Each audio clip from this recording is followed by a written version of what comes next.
Good morning বন্ধুরা, welcome back to my channel. আশা করব তোমরা সবাই খুব ভালো আছো। আমিও কিন্তু বেশ ভালো আছি। সকালবেলা চায়ের পাটটা মিটিয়ে নিয়ে সোজা রান্নায় চলে এসেছি, কারণ বাবানের স্কুল আছে, ওর স্কুল আছে। রান্না, টিফিন, চা সব কিছু একসাথে 10টার মধ্যে করে উঠতে হবে, তাই একদম চটজলদি রান্নায় চলে এসেছি। আর চালটা ধুয়ে আগে ভাত বসিয়ে নেবো, চটপট করে রান্না এদিকে করতে থাকবো আমরা মা মেয়ে মিলে, আর তোমাদের সাথে কিছু আলোচনা করতে থাকবো। কঠোর পরিশ্রমই কিন্তু আমাদের সফলতার চাবিকাঠি, তাই না? এটা কিন্তু সবাই জানে, কিন্তু সবাই কাজটা ঠিকঠাক করে উঠতে পারে না। পরিশ্রম করতেই হবে, পরিশ্রম করলে সফলতা অবশ্যই পাওয়া যায়। এটা কিন্তু সবাই জানে, কিন্তু সবাই করে উঠতে পারে না পরিশ্রমটা। আমিও যেমন করে উঠতে পারি না।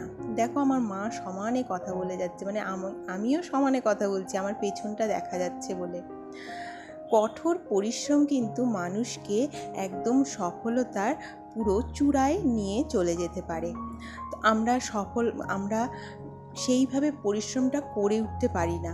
এই যেমন ধরো, এই যে আমার একদম নতুন চ্যানেল, আমি যে রেগুলার ভিডিও কিন্তু আমি দিতে পারছি না, আমি করে উঠতে পারছি না। ভিডিও তো করে নিচ্ছি, এডিট করে উঠতে পারছি না। এই ভিডিওটা হচ্ছে আমার বুধবারের, কিন্তু দেখো আমি কিন্তু কবে যে পোস্ট করতে পারবো জানি না, এডিট করে উঠতে পারছি না। আমি ভয়েস ওভার দিচ্ছি আজকে শুক্রবার, তো এই রকমই হয়ে যায়।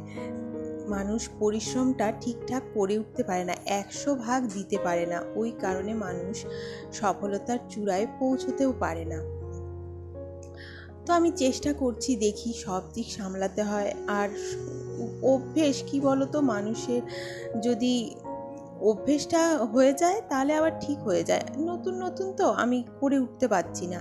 আর যে আমার অভ্যেসটা হয়ে গেছে, ইউটিউব ভিডিও ছাড়াও যে অন্যান্য যে অভ্যেসগুলো, সেগুলোকেও তো একটু লাইন করে নিয়ে তারপরে তো এটা ওই রুটিনের মধ্যে ঢোকাতে হবে, সেটা আমি এখনও করে উঠতে পারছি না।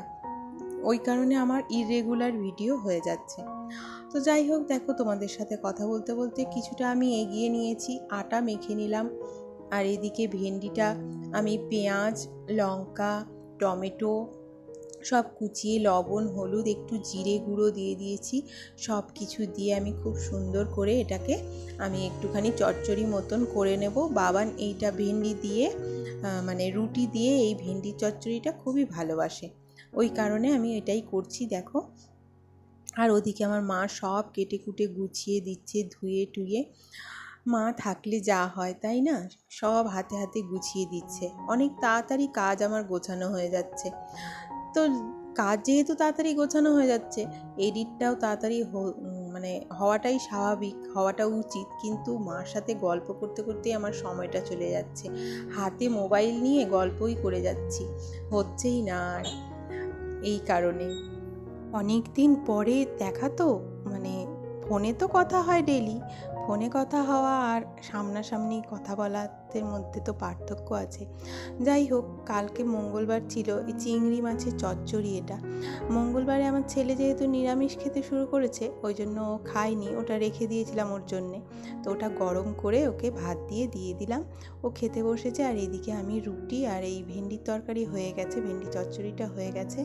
রুটিটা একটু বাটার দিয়ে মাখিয়ে দেখো টিফিনে দিয়ে দিলাম, গুছিয়ে দিলাম।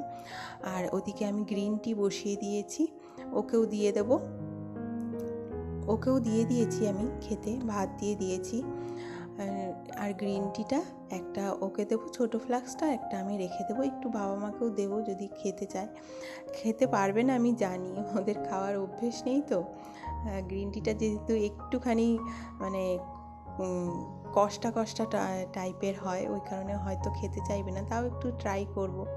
তো রেডি হয়ে গেছে, দেখো ওরা দুজনে স্কুলে চলে গেল।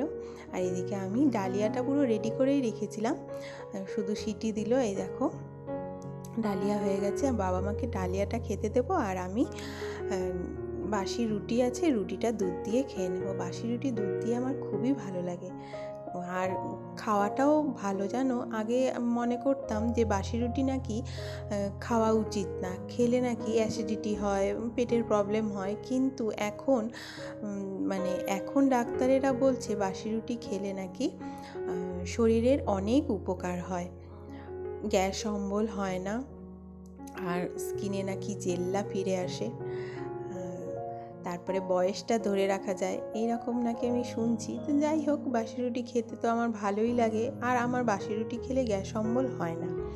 তো আমি তো খাই আগাগোড়ার থেকেই। তারপরে এই যে চাল ধোয়া জলটা যে রেখেছিলাম সেটা আমি দিয়ে দিচ্ছি গাছের গোড়ায় গোড়ায়। চাল ধোয়া জলটা সমস্ত গাছের গোড়ায় দিয়ে তারপরে দেখি সময় পেলে ছাদে যাব। ছাদে আজকে যাওয়া হয়নি, এই বেশ কয়েকদিন ছুটি ছিল না। অনেক দিন ছুটির পরে যদি স্কুল খোলে না, তখন একটু কেমন যেন তালগোল পাকিয়ে যায়। উচ্চ মাধ্যমিক চলছিল, তার কারণে ছুটি ছিল ছেলের স্কুল, আর ওই কারণে অনেক দিন পরে যেহেতু স্কুলটা খুলেছে, আমার তালগোল পাকিয়ে গেছে। আর এইদিকে বিছানাটা কোনো রকম তুলেছিলাম, তো ভাবলাম একটুখানি ঝেড়ে দিই ভালো করে। সকালবেলা সময় হয়নি ভালো করে বিছানা তোলার, কোনো রকম একটুখানি তুলে দিয়েছিলাম। তো এই দেখো ভালো করে ঝেড়ে দিচ্ছি। তারপরে ওদিকে কিন্তু রান্না কিন্তু কন্টিনিউ আছে, রান্না বন্ধ হয়নি।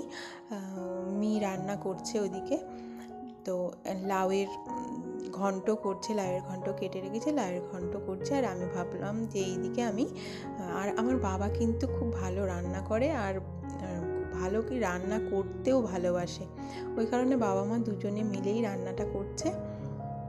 আর আমি এইদিকে ভাবলাম ঘরগুলো গুছিয়ে নিয়ে কাপড় চোপড় যা আছে একটুখানি হাতে কেচে নেবো। আজকে আর মেশিন চালাবো না, অল্প কয়েকটা আছে, ওগুলো হাতে কেচে নিয়ে একবারে স্নান করে পুজোটা দিয়ে নেব। এই দেখো মাছটা করছে মাছগুলো করবে। তো চলো আমি চট করে স্নানটা সেরে তারপরে তোমাদের সামনে আসছি। তো আমি স্নান করে চলে এসেছি, এবার আমি পুজোটা দিয়ে নেব। তারপরে আমি ওদিকে দেখবো আর কি কি কাজ আছে। কাজ প্রায় হয়েই গেছে, শুধু দুধটা জাল দেবো, ব্যাস হয়ে যাবে। তারপরে তো সফল হওয়ার জন্য বন্ধুরা একটুখানি কষ্ট করে যদি তোমরা পরিশ্রম করো, তাহলে কিন্তু অবশ্যই যে কোনো কাজে মানুষ সফল হয়। পড়াশোনাই বলো, আর ইউটিউব বলো, আর চাকরি বাকরি, যে কোনো কিছুতে মানুষ যদি কঠোর পরিশ্রম করে, তাহলে কিন্তু অবশ্যই সফলতার চূড়ায় তারা পৌঁছেই যায়। আর এই দেখো, এই যে পেঁড়াগুলো দেখছো, এই পেঁড়াগুলো এই দিকে কিছুতেই পাওয়া যায় না। পেঁড়াগুলো আমি একটুখানি নাকে শুকেও দেখলাম যে গন্ধ হয়ে গেছে নাকি, দেখি তো। বাবা মা যেদিন এসেছিলো সেদিন আমাদের ওই দিকে এই পেঁড়া পাওয়া যায়, এত টেস্টি, একদম পিওর খাঁটি দুধের ক্ষীরের পেঁড়াগুলো, এত টেস্টি পেঁড়া। এদিকে আমি অনেক খুঁজেছি, কিছুতেই পাওয়া যায়নি। অনলাইনে একবার আনিয়েছিলাম, সে বিশাল দাম, আর এই রকম টেস্টও পাওয়া যায়নি। তো ওই জন্য আমি মিকে বলে দিয়েছিলাম যে আমার ছেলের জন্য পেঁড়া নিয়ে এসো। বলছিল কি কি নিয়ে যাব, তো আমি বলেছিলাম পেঁড়া নিয়ে এসো। 100খানা পেঁড়া নিয়ে এসছে। তো পেঁড়াগুলো তো ঠিকঠাক করে রাখতে হবে। আমি হাফটা ফ্রিজে রেখেছি আর হাফটা ঠাকুর ঘরে রেখেছি, তাই দেখছিলাম, দেখি তো নষ্ট হয়ে গেছে নাকি। দুধের তো বেশি দিন তো থাকবে না, কতদিন আর থাকবে, তাই না?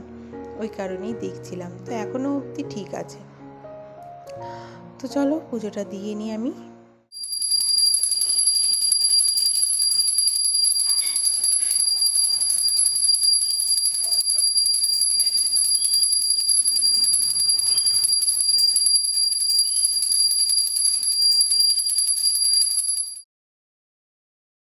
গুড ইভিনিং বন্ধুরা। তো আমি খাওয়া দাওয়া করে আমরা বাবা মা আর আমি তিনজনেই একটুখানি ঘুমিয়ে পড়েছিলাম। তারপরে এই যে ছাদে উঠে এসেছি, কারণ আমি তখন সকালে বললাম না, ছাদে আসার সময়ই পাইনি। তো ওই কারণে এখন আমি ছাদে চলে এসেছি, গাছে জল দিয়ে দেবো। আর এই যে টমেটো কটা তুলেছি, টমেটোগুলো দেখলাম এই 3টে লাল হয়ে গেছে, তো ওই টমেটোগুলো তুলে নিয়েছি। আর বাকি গাছগুলোতে জলও দিয়ে দেবো, ওদিকে দিয়েছি, এদিকে দিয়ে নেব। দেখো না, বেলি ফুলের গাছটাতে কি সুন্দর কুড়ি এসছে, আমার মনটা ভরে যাচ্ছে, মনে হচ্ছে কবে যেন ফুটবে। আর এদিকে টগর ফুলের গাছটাতেও কুড়ি এসছে। আর ওইদিকে যে গোলাপ গাছটা, এই দেখো একটা টিংটিঙা ডাল শুধু লাগিয়েছিলাম, সেইখান থেকেও দেখো কুড়ি এসছে। তো চলো এইবার নিচে চলে এসেছি, চা করে নিয়েছি। চা এবার 4 জনে মিলে চা খেয়ে নেব, তারপরে বাকি কাজগুলো করব। দেখো তো কি ভালো যে লাগছে 4 জনে মিলে চা খাবো এখন। বিস্কুট দুটো নিয়ে নিয়েছি, বাবাও বিস্কুট খাবে না আর ও খায় না, শুধু আমি আর মেয়ে খাবো বিস্কুট। তো চলো চাটা খেয়ে নিই, তারপরে এই দেখো এটা আজকে বানাবো পানিপুরি পাপাড়। এটা কিনে এনেছিলাম, তোমাদের দেখিয়েছিলাম হয়তো, মাসের খরচেই কিনে এনে রেখেছিলাম। তো আজকে এটা বানাবো ভাবছি। তো খুবই টেনশন হচ্ছিল, দেখি কি হয়, জানি না কেমন হবে।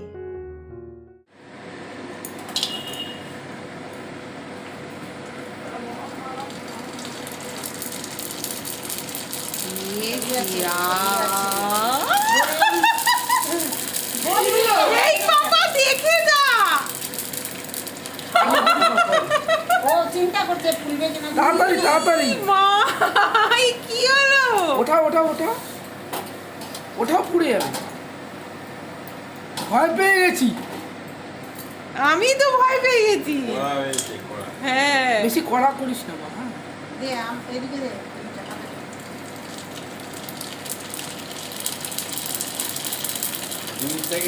নিজে নিজে উল্টে যাচ্ছে, দেখ না। আমার কথা হচ্ছে তুলে নাও তুলে নাও তুলে নাও, কড়া হয়ে যাচ্ছে। কি রাম, এ কি হচ্ছে? দেখেছো কিভাবে ফুলছে? আমি তো মানে সত্যি অবাক হয়ে গেছি আমি, এত সুন্দর করে। আর নিজে নিজে পুরো উল্টে যাচ্ছে, দেখো যেই ওদিকটা হয়েছে, ওই দেখো যেই ওদিকটা হয়ে যাচ্ছে নিজে নিজে পুরো উল্টে যাচ্ছে। এত ভালো লাগলো। এই দেখো কি সুন্দর, কত বড় বড়, হ্যাঁ বিশাল। আর সত্যি বলছি বন্ধুরা, এত টেস্টি যে শুধু শুধু খাওয়া যাচ্ছে, শুধু খেতে এত ভালো লাগছে। আর আমার বোন যে তেঁতুলের আচার পাঠিয়েছিল আমার জন্য, সেইখান থেকে একটুখানি আমি তেঁতুল নিয়ে নিয়েছি টক জল করার জন্য, কারণ তেঁতুল তো আমার বাড়িতে থাকে না সেইভাবে। তো ওই কারণে ওইটা দিয়েই আমি আচারটা দিয়েই তেঁতুল জলটা করলাম, টক জলটা। অসাধারণ লাগছিল, কারণ আচারের মধ্যে তো একটু মিষ্টি ফিষ্টি সবই দেওয়া ছিল। অসাধারণ একটা টেস্ট এসেছিলো আমার এই তেঁতুল জলটাতে। জলজিরা, চাট মশলা, লেবু, তারপরে বিট লবণ সব দিয়ে নিয়েছি। চলো এবার সবাই মিলে খেয়ে নেওয়া যাক, নিচেও দিয়ে আসবো। তো আজকের ভিডিও আমি এখানেই শেষ করব ফুচকা খেতে খেতে, নইলে ভিডিও কিন্তু অনেক বড় হয়ে যাচ্ছে। দেখা হচ্ছে নেক্সট ভিডিওতে। তোমাদের যদি আমার ভিডিওটা একটুও ভালো লেগে থাকে তাহলে প্লিজ একটা লাইক দিও, আর সাবস্ক্রাইব করে আমার চ্যানেলের পাশে থেকো। আর এই দেখো প্রথম হচ্ছে বাবান টেস্ট করলো, তারপরে আমি আমার বাবাকে দেব।